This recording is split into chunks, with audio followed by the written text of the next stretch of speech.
What is up, guys? UFC Freedom 250 has just ended, and this sport doesn't really make any sense. I got most of my picks wrong. I think I only got two fights right on this card, but let's get into this. Starting off with Diego Lopez versus Steve Garcia. I did say this fight would be competitive, and Steve did do good in the first round, but man, Diego just his power is really good.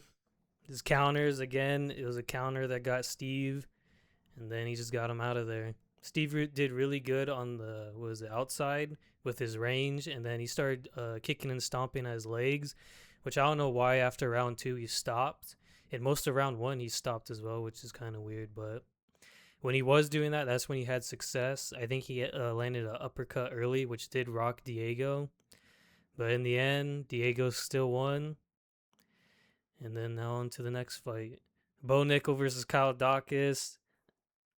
I know I picked Kyle Dawkins, but man, Kyle did not look good at all in this fight. Bo looked really good. He got the takedowns early. I've noticed that if Bo can't get the takedown or dominate on the ground early, he's not gonna win. That's what we saw with the DeRitter fight. Is that he couldn't control him at all, and not only that, DeRitter reversed him and then got on top. So if Bo Nickel cannot get you down early, then he will lose. But if he gets you down early, then yeah, he's a lock. He'll win. He'll win the fight. And the crazy thing is that even though Bo he looks horrible on the feet, I don't really like his striking style, but he was able to TKO Dawkins. And now on to the next. Riso Hoofy versus Michael Chandler. The first fight that I got right. Chandler, how many strikes? He landed 3 strikes to 20. He didn't really do anything at all in this fight, which I was right that Marisa would keep him at range the entire time, which he did. But man, Chandler just could not close the distance at all. Because when he was more in his prime, that's the only thing he was good at was just rushing in and then landing a right overhand on you. But man, he can't even do that anymore. So Mauricio Hoofy looked amazing in this fight, but it is Michael Chandler.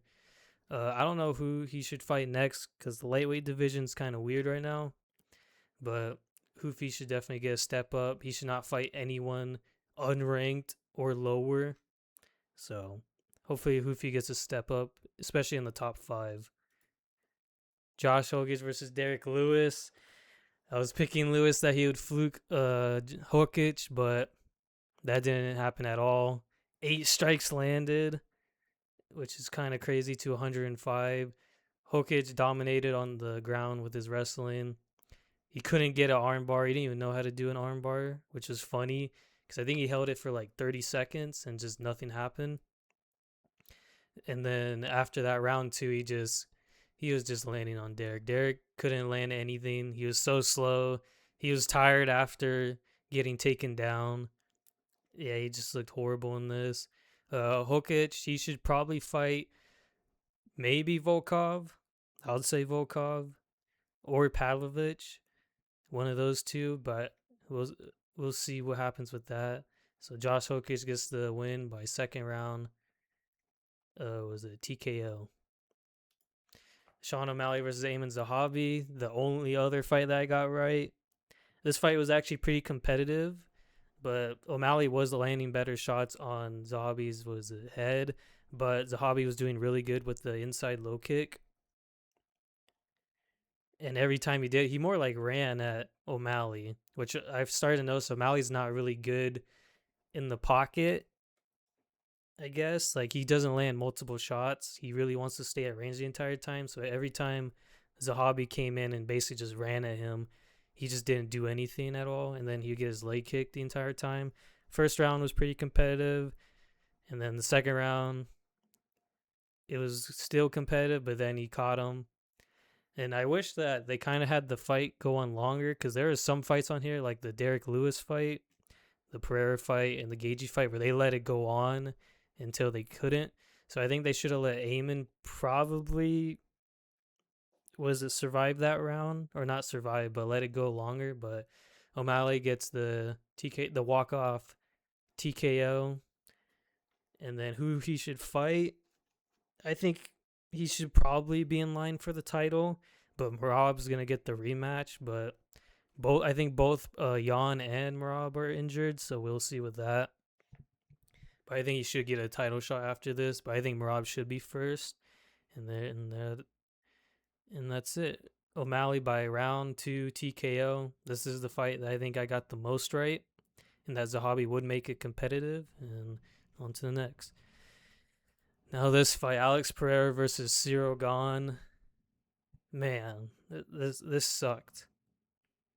I'm a big Alex Pereira fan, and it sucked to see that Pereira just couldn't get his hands going at all because Cyril was moving a lot, and I thought that Pereira's low kicks would be able to stop Cyril's movement, but because I think Cyril's a southpaw,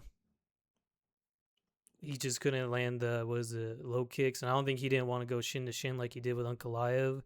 And not only that, he stayed on the outside, which I think was a massive mistake because Gahn was landing a lot on him. As you can see here, 12-54, which is crazy. And was it? Pereira was getting rocked a lot. He did land something at the end. I forgot what he landed at the end of round 1, but he was able to not rock, but he stumbled Cyril. It wasn't really bad, but then the second round, the opening of it, I just can't believe that Gahn knocked him down with a jab. But then after that, he landed I think 7 back of the head shots, especially with his elbows, which again, Gahn's a filthy cheat, and he keeps cheating in every single one of his fights, which makes this win kind of I don't know. I don't know if Pereira is able to recover or even get the takedown if Cyril didn't go for those back of the head shots. But man, I think the ref was Herb Dean, but he should have called that out. He should have paused the fight after that and let Pereira recover, because that was just a bunch of back of the head shots that just didn't need to happen. And I think if Cyril didn't go for that, I think Pereira would have gotten the takedown and survived the round. But do I think Pereira would have won the fight? I don't think so. Cyril was just way faster. His movement was better, and he was catching Pereira every single time. So it sucks that Pereira lost, and it sucks that Cyril's going to get a 6th title shot. But I hope Aspinall just takes him down in the first second of their rematch and just submits him or ground and pounds him. Because I think having trying to strike with Cyril is just, it's not the best idea to do. We had the best striker at light heavyweight, one of the best strikers in the sport, and he couldn't really do anything against Gahn. So it sucks to see this. I wish Pereira won, but Gahn won. I can't really congratulate him because he cheated really badly in this fight. So on to the next fight. Ilia Topuria versus Justin Gaethje. This fight was crazy. From the first round, that first round felt like forever. I can't believe that Gaethje was able to survive everything that Topuria threw at him. And not only that, in the first round, that's when Gaethje's jab was just landing perfectly, which I did say that would happen. That the jab will keep Topuria at distance. But Gaethje didn't really use the low kicks as much. But another thing that helped a lot was the clinch, because every time Gaethje would clinch, he would throw the uppercut. And especially the uppercut is what got Ilia badly in this fight. It kept landing on him every single time, and it's very, very fast, which is crazy because I think Gaethje's 37. He's either 37 or 38. So it's kind of crazy that he still keeps his speed. His durability is insane. The only thing that really dropped him was the body shot, and he was still able to survive that. And then after round 1, both of these guys were gassed, especially Gaethje. But then going into round 2, that's when Ilia started to put on the pressure and then knock down Gaethje. But Gaethje was still in that fight, and then he survived on the ground. Because Ilia, even though his grappling defense and takedown defense, I think, is very good, it's just his offense with submissions I don't think is that good. And then, his ground and pound, not good at all. Gaethje was able to survive the second. Then in the third, this is when Gaethje started to really take over, and I forgot at what time in the round, but then he knocked down Ilya, which was crazy. Ilya was still trying to fire back, and then at the end of the round, Ilya's face was just all messed up. Both of his eyes were very badly damaged. I think it was the right eye that was swollen, or maybe it was the left. But the doctor wanted to stop it because both Ilya said he couldn't see, and then the doctor did the test. I forgot what it was, something with his finger, and he said, "Yeah, Ilya can't see." But then Mark Goddard came in and basically overrode that and let the fight continue, which I think was the best thing to do. But man, Ilya took a bunch of damage because of that. But because this is the White House card, because this is for a title, and not only that, Ilya was undefeated. I think that's the right move to do. And then in the fourth round, Gagey just started to damage him instantly. I think both of them were able to land a shot on each other as soon as the round started. Both came out aggressive.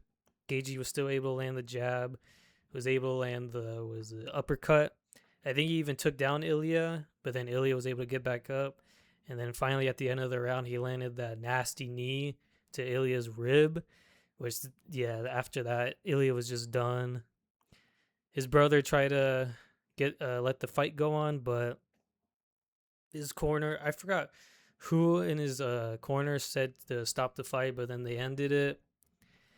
This fight was stopped due to a doctor's stoppage. Gagey becomes the champ, which sport's unpredictable, but at least I got the round right. I picked Ilya by fourth round KO, but turns out it'd be Justin Gagey by TKO due to doctor stoppage.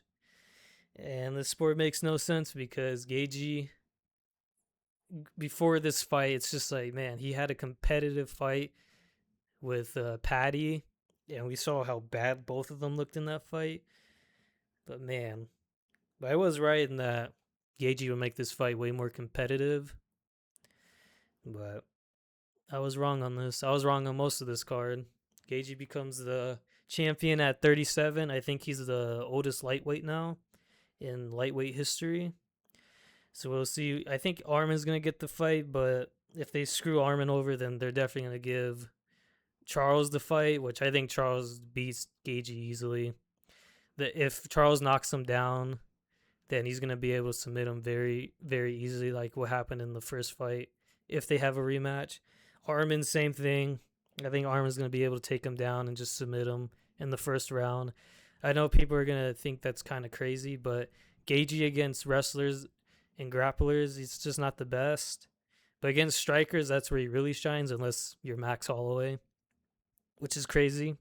Crazy that Ilya beat Max and Charles, but then Gagey beats Ilya, even though Justin got destroyed by both of them.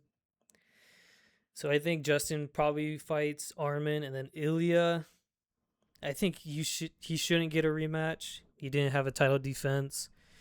This was his second fight in the division. I think that he should fight the winner of Benoit Saint Denis versus Paddy Pimblett. I think he should fight the winner of that.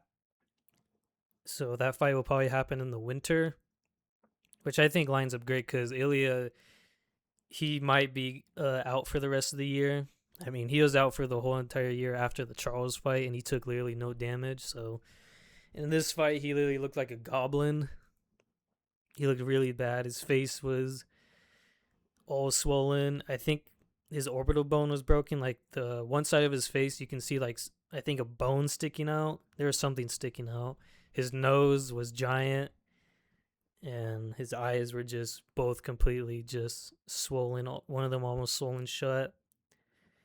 And I think he's probably going to be out for the rest of the year. But if you can fight in the winter, that would be cool. But I think he should fight the winner of Paddy Pimblett versus Benoit.